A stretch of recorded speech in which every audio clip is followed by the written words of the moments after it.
मसला ही कह रहा है कि हमें सबको तो जनरल बाजवा कह रहे थे कि इमरान खान के साथ खड़े हो जाओ जाके। मुझे ये पता ही नहीं था कि किस तरह मेरे से धोखे दिए गए, झूठ बोले गए। क्या किसी ने कोई यकीन दहानी करवाई है? हमने बिल्कुल मैसेज पहुंचाई है। आपने असम्बलियां तहलील कर देनी? हमने कर देनी। उसकी डेडलाइन क्या है? इनको कितना टाइम है? 2 हफ्ते हैं, 3 हफ्ते हैं? कोई लंबे मुज़ाकरात नहीं, या ये हाँ करेंगे या ना करेंगे। आपने जनरल बाजवा को एक्सटेंशन देकर वाकई गलती की थी, बहुत बड़ी गलती की थी। जनरल बाजवा पर इसलिए भरोसा किया कि हम समझते थे मुल्क बचाने के लिए हमारे और एस्टेब्लिशमेंट के मफादात एक हैं। मुझे पता ही नहीं चला किस तरह मुझे धोखा दिया गया और झूठ बोला गया।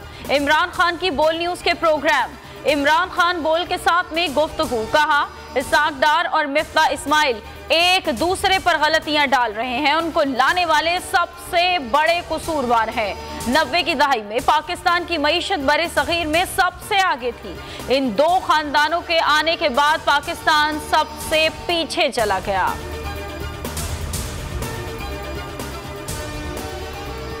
पंजाब और केपी असम्बलियां तहलील करेंगे, महज 66% नहीं बल्कि पूरे पाकिस्तान में इंतखाबात होने चाहिए।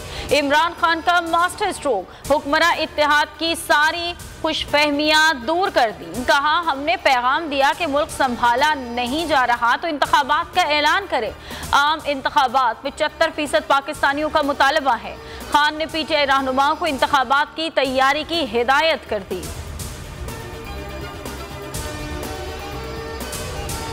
शहीद अरशद शरीफ की शहादत की अदालती तहकीकात के लिए चीफ जस्टिस से बजरिए खत इस्तदा करने की मुल्कगीर मुहिम। चेयरमैन तहरीक इंसाफ भी चीफ जस्टिस को खत लिखने की मुहिम में शामिल। इमरान खान ने चीफ जस्टिस ऑफ पाकिस्तान को खत लिख दिया। मुहिम में अब तक हजारों पाकिस्तानी चीफ जस्टिस को खत लिख चुके। पीटीआई के साथ खड़े हैं, असम्बली तहलील करने के लिए इमरान खान के इशारे के मुंतजिर हैं। वजीर आला पंजाब परवेज इलाही का 2 टोक मौक़िफ़, कहा तहरीक अदम एतमाद और गवर्नर राज की बातें गीदड़ भपकियां साबित होंगी। 27 किलोमीटर के वजीर आजम के पांव तले से जमीन सरक रही है।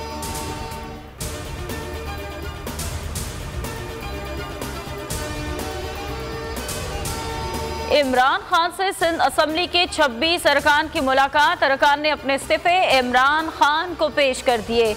हलीम आदिल शेख कहते हैं आइंदा माह इमरान खान सिंध के दौरे पर आएंगे और अवाम को चोरों से छुटकारा दिलाएंगे।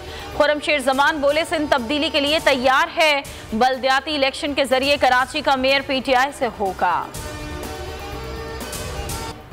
कारोबार नहीं, हकीकी सहाफत, यही है बोल का मकसद।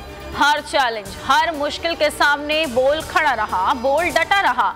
बोल न्यूज हकीकी सहाफत का लंबरदार। बोल ने हमेशा हकीकी सहाफत का प्रचार किया, आवाम को हक और सच दिखाया। साइफर से हकीकी आज़ादी मार्च तक बोल कभी झुका नहीं, बोल कभी बिका नहीं। बोल आवाम की दुआओं का तलबगार।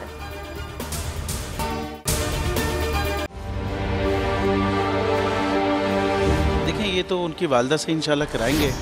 अभी जो मुल्क की सूरत हाल है वो आपके सामने है। हकीकी सहाफ़त का अरशद शरीफ एक, मैं समझता हूँ, बहुत बड़ा हकीकी सहाफ़त का लंबरदार था और हक से 1 इंच नहीं हटा, बल्कि जान देनी पड़ी तो जान दे दी उसने।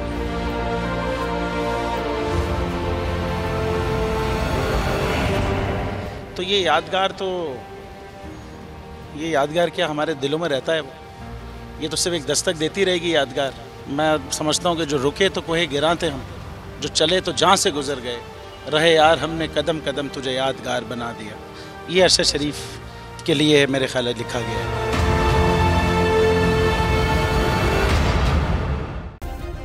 सब्सक्राइब करें और बेल दबाएं ताकि कोई खबर रह न जाए।